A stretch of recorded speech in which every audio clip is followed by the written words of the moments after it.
We can use the branch on equal and jump instructions together to create loops. A program contains a loop when a set of instructions run repeatedly. Let's see an example of a loop. Suppose that we want the computer to multiply 7 by 3, but we don't have a multiply instruction. Instead, we can add 7 3 times, or 7 plus 7 plus 7. Our strategy, or algorithm, is as follows.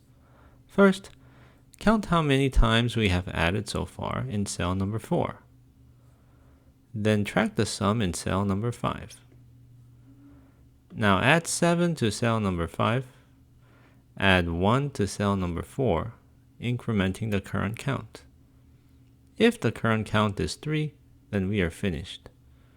If the current count is not 3, then we jump back to add 7 and increment the count again. The following computer implements this strategy.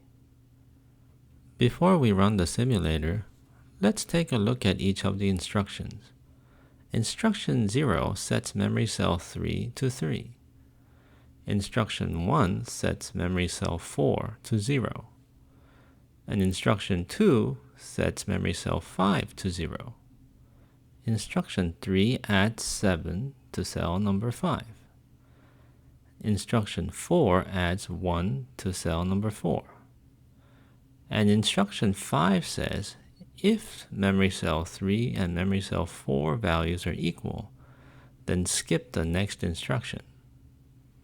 Finally, instruction 6 says to jump to instruction number 3.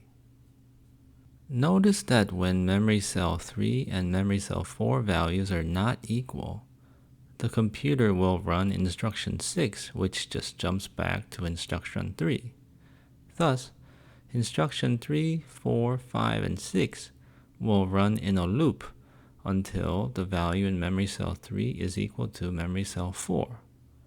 Now notice that we initialized memory cell 3 to 3 and memory cell 4 to 0. And we're incrementing memory cell 4 by 1 every time in the loop.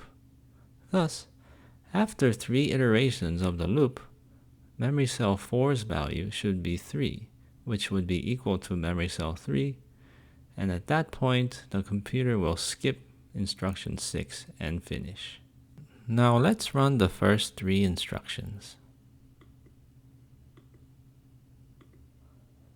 Notice that memory cell 3 has changed to 3, and memory cell 4 and 5 have remained at 0.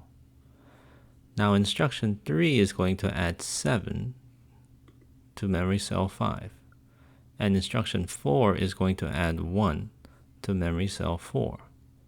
At this point, memory cell 3 and 4 are not equal, so it's going to go to instruction number 6, which will jump back to instruction number 3. Then we go through the same process again. 7 is added to cell 5, and 1 is added to cell 4.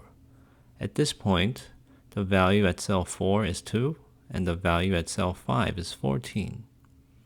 Memory cell 4 and 3 values are still not equal, so we're going to go to instruction 6 again, which jumps back to instruction 3.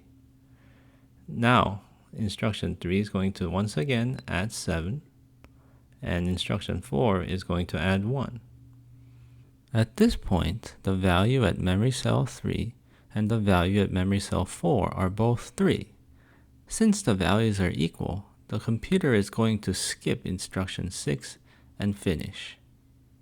The product of 7 and 3 is stored in cell number 5.